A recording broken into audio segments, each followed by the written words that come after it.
Hi friends, मैं आकांक्षा Sharma GK with आकांक्षा में आपका स्वागत करते हैं।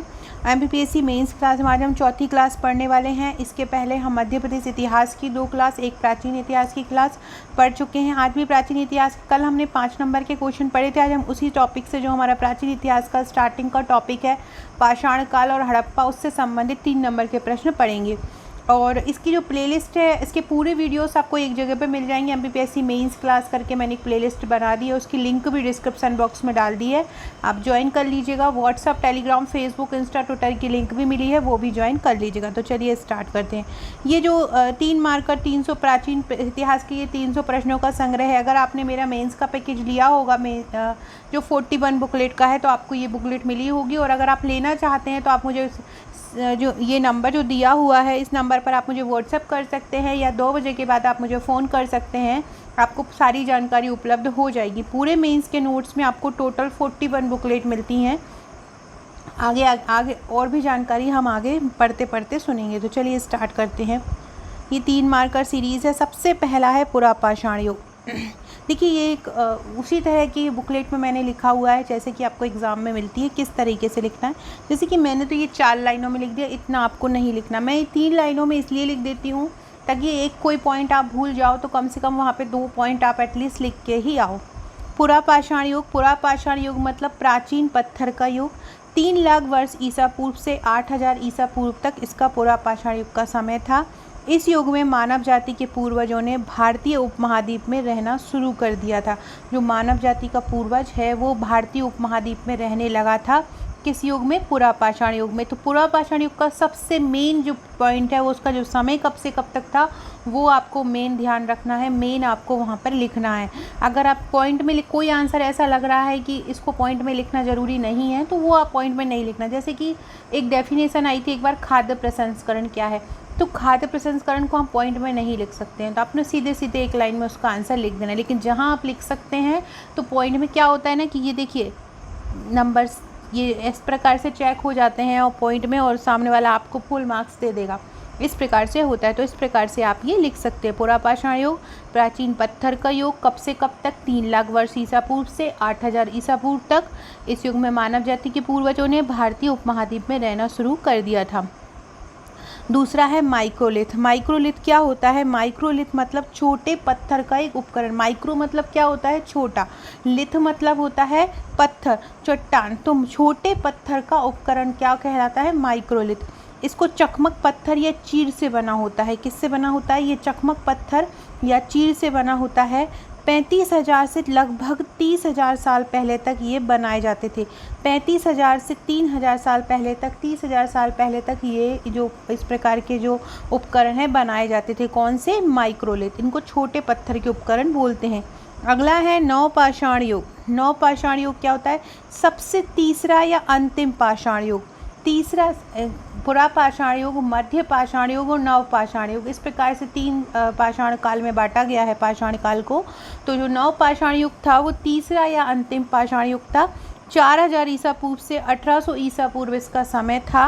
और इसकी पहचान कैसे करते हैं? जो पॉलिशदार पत्थर के जो औजार मिले हैं, पॉलिशदार पत्थरों में पॉलिश की जाती थी, उसके जो औजार मिले उससे पता चलता है कि ये नवपाषाण काल के पत्थर हैं। तो नवपाषाण काल, पहला पॉइंट क्या लिख देंगे? तीसरा या अंतिम पाषाण युग, 4000 ईसा पूर्व से 1800 ईसा पूर्व का समय। पहचान पॉलिशदार पत्थरों के औजारों से। अगला है नवपाषाण युग, मध्य पाषाण युग। मध्य पाषाण युग को उत्तरी पत्थर का युग भी बोलते हैं। मध्य पाषाण युग को क्या बोलते हैं? मध्य पाषाण युग को उत्तरी पत्थर का युग भी बोलते हैं।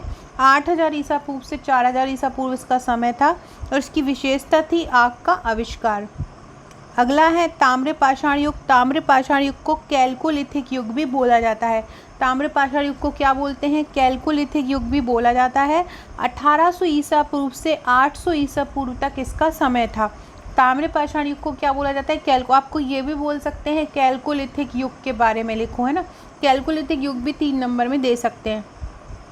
तो कैलकुलेट युग किसको बोलते हैं? ताम्रपाषाण युग को ही बोलते हैं। 1800 ईसा पूर्व से 800 ईसा पूर्व तक का इसका समय है। पत्थर के अलावा इसमें तांबे का प्रयोग होता था और ये जो सब युग है इसका उदाहरण सिंधु सभ्यता को बोल सकते हैं। ताम्रपाषाण युग का जो को क्या बोलते हैं, कैलकोलिथिक युग भी बोलते हैं। 1800 ईसा पूर्व से 800 ईसा पूर्व इसका समय था। पत्थर के अलावा इसमें तांबे का उपयोग होता था, इसलिए इसको ताम्रपाषाण युग बोलते थे। उदाहरण है सिंधु सभ्यता।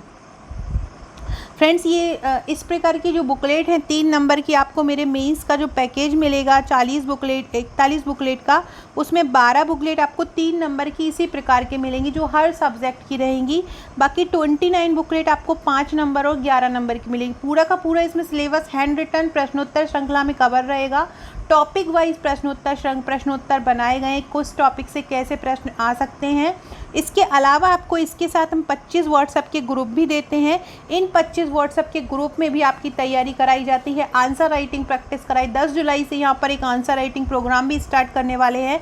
ये 25 व्हाट्सएप के ग्रुप आपको टॉपिक वाइज मिलते हैं, जैसे कि पॉलिटी का अलग, हिस्ट्री एंशिएंट का अलग है ना, मॉडर्न हिस्ट्री का अलग, ज्योग्राफी का अलग, तो अलग अलग हिस्ट्री के अलग अलग मिलते हैं। तो इस प्रकार से आप ये हमारे नोट्स अगर लेना चाहते हैं 41 बुकलेट का तो ले सकते हैं। और बहुत सरल तरीके से इनको तैयार किया गया है प्रश्नोत्तर श्रृंखला में। कहीं भी आप भारत में रहते हैं इसको मंगा सकते हैं, आपको बस हमसे जानकारी लेनी है। मैं एक पेमेंट नंबर दूंगी, आपको पेमेंट करके हमको स्क्रीनशॉट देना है, देन अपना एड्रेस सेंड करना है। हम आपको जहाँ भी आप भारत में रहते होंगे 6 से 7 दिन में आपके घर पर डिलीवर हो जाएगा बाय कुरियर। अगला है प्राक इतिहास काल। प्राक इतिहास काल किसे बोलते हैं, तो वह काल जिसके बारे में कोई लिखित प्रमाण उपलब्ध नहीं होते। इतिहास को भी अलग अलग भागों में बांटा गया है, आद्य इतिहास काल, प्राक इतिहास काल।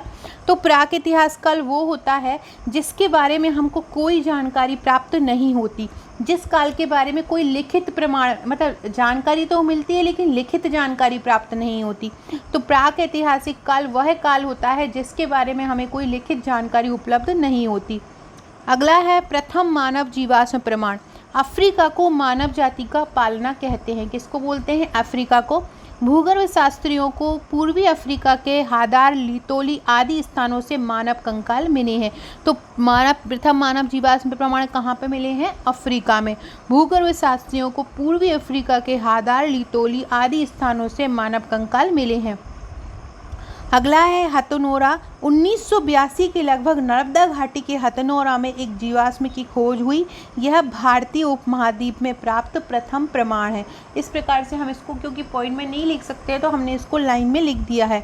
1982 में नर्मदा घाटी के हथनोरा में एक जीवाश्म की खोज हुई है। यह भारतीय उपमहाद्वीप में प्राप्त प्रथम प्रमाण है। प्रारंभिक लोह युग का समय है 1000 ईसा पूर्व से 500 ईसा पूर्व। लौह धातु आधारित संस्कृति का कालक्रम अलग अलग जगह पर अलग अलग था। प्रारंभिक लोह युग कब से कब तक था, 1000 से 500 ईसा पूर्व तक, और इसका जो कालक्रम है वो अलग अलग जगहों पर अलग अलग था। इसके अलावा अगला है आहर संस्कृति। आहर संस्कृति को बनास भी बोलते हैं। तो राजस्थान के आहर नामक स्थान पर जो संस्कृति पाई गई थी उसको आहर संस्कृति कहते हैं। कहाँ पाई गई थी, राजस्थान के आहर नामक स्थान पर। यह स्थान बनास नदी के किनारे बसा हुआ था। आहर संस्कृति को बनास संस्कृति इसलिए भी बोलते हैं क्योंकि ये बनास नदी के किनारे बसा हुआ था। आहर को आहर क्यों बोलते हैं, क्योंकि ये बनास नदी के किनारे बसा हुआ था। अगला है असमाउंड। असमाउंड का समय क्या है, 2000 से 1000 ईसा पूर्व। असमाउंड का समय कितना है, 2000 से 1000 ईसा पूर्व। दक्षिण नवपाषाण संस्कृति से ये संबंधित है। असमाउंड कब से कब तक संबंधित है, दक्षिण नवपाषाण संस्कृति से ये संबंधित है। इसका निर्माण कैसे हुआ था, गोबर तथा जानवरों के अवशेष के इकट्ठे होने से। इसका निर्माण कब हुआ था, गोबर तथा जानवरों के अवशेषों के इकट्ठे होने से असमाउंड का निर्माण हुआ था। अगला है अवल। ये पत्थर, हड्डी या धातु के बने नुकीले औजार थे। अवल क्या था, अवल पत्थर, हड्डी या धातु के बने नुकीले औजार थे। इनका प्रयोग चमड़े, लकड़ी आदि में छेद करने से हुआ। इनका प्रयोग कैसे हुआ, चमड़े, लकड़ी आदि में छेद करने से। अवल क्या है, ये पत्थर, हड्डी या धातु के बने नुकीले औजार हैं। अवल क्या है, पत्थर, हड्डी या धातु के बने नुकीले औजार हैं। इनका प्रयोग कैसे हुआ, इनका प्रयोग चमड़े, लकड़ी आदि में छेद करने में होता है। अगला है कार्बन 14 डेटिंग। तो कार्बन 14 या कार्बन 14 डेटिंग जो कहलाती है, ये समय को तिथिकरण करने का एक तरीका है। मतलब किसी की अगर हमें किसी भी जीव प्राणियों की हमें आयु पता करनी है तो कार्बन 14 के द्वारा हम इस डेटिंग के द्वारा हम इसको पता कर सकते हैं, क्योंकि इसका सिद्धांत है कि कार्बन 14 जो है वातावरण में लगातार बना रहता है और ये बाद में सभी जीव प्राणियों का अंग बन जाता है। इसका टेस्ट करके हम पता कर सकते हैं कि कौन सा जीव कितना पुराना है, कौन सा पेड़ कितना पुराना है। अगला है गंडासा। तो प्रारंभिक पुरापाषाण युग का बना एक औजार है गंडासा। इसका प्रयोग काटने में और बटिया पर बनाया। इसका प्रयोग क्या होता है? काटने में होता है। किस पे बनाया जाता है? ये बटिया पर बनाया जाता है। अगला है विदारक। विदारक प्रारंभिक पुरापाषाण युग का एक बना औजार होता है। चौड़ी रुखानी जैसा ये धार वाला होता है। दो बड़े सल्कों के मिलने से ये बनता है। प्रारंभिक पुरापाषाण युग का ये बना औजार होता है। चौड़ी रुखानी जैसा ये धार वाला होता है और दो बड़े सल्कों के मिलने से ये बनता है क्या? विदारक। अगला है होलोसीन। होलोसीन एक भौगोलिक अवधि है। नूतन भूकाल अवधि के बाद से वर्तमान तक ये इसका समय है और 10,000 वर्ष पूर्व ये आरंभ हुआ था। अगला है हड़प्पा। पाकिस्तान में रावी नदी के किनारे स्थित है हड़प्पा। 1920-21 में राखलदास बनर्जी ने उत्खनन किया। यहाँ पर अन्नागार के अवशेष प्राप्त हुए हैं। अगला है चन्हूदड़ो। सिंधु नदी के किनारे स्थित हड़प्पा कालीन स्थल है चन्हूदड़ो। मनके बनाने के कारखानों का यहाँ पे अवशेष मिला है। झूकर झांकर संस्कृति के अवशेष भी यहाँ से मिले हैं। चन्हूदड़ो से क्या मिला है? झूकर झांकर संस्कृति के अवशेष भी मिले हैं। अगला है हड़प्पा सभ्यता का समय। अगर कार्बन 14 के आधार पर हड़प्पा सभ्यता का समय देखा जाए तो 2300 से 1750 ईसा पूर्व।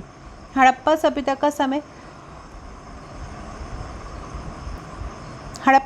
का समय कब से कब तक है? 2300 से 1750 ईसा पूर्व। ये क्वेश्चन एक बार एमपीपीएससी पूछ चुकी है कार्बन 14 के आधार पर। अगला है भारतीय उपमहाद्वीप। इसको कैसे लिखेंगे? तो परंपरागत रूप से भारतीय प्लेट पर स्थित भारत एवं पड़ोसी जो उसके देश हैं वो भारतीय उपमहाद्वीप के अंतर्गत आते हैं। अगला है दायमाबाद। ताम्रयुगीन साक्ष्य एवं हड़प्पा साक्ष्य यहाँ से मिले हैं और दायमाबाद हड़प्पा सभ्यता का सबसे दक्षिणी स्थल है और ये प्रवरा नदी के किनारे। अगला है मांडा।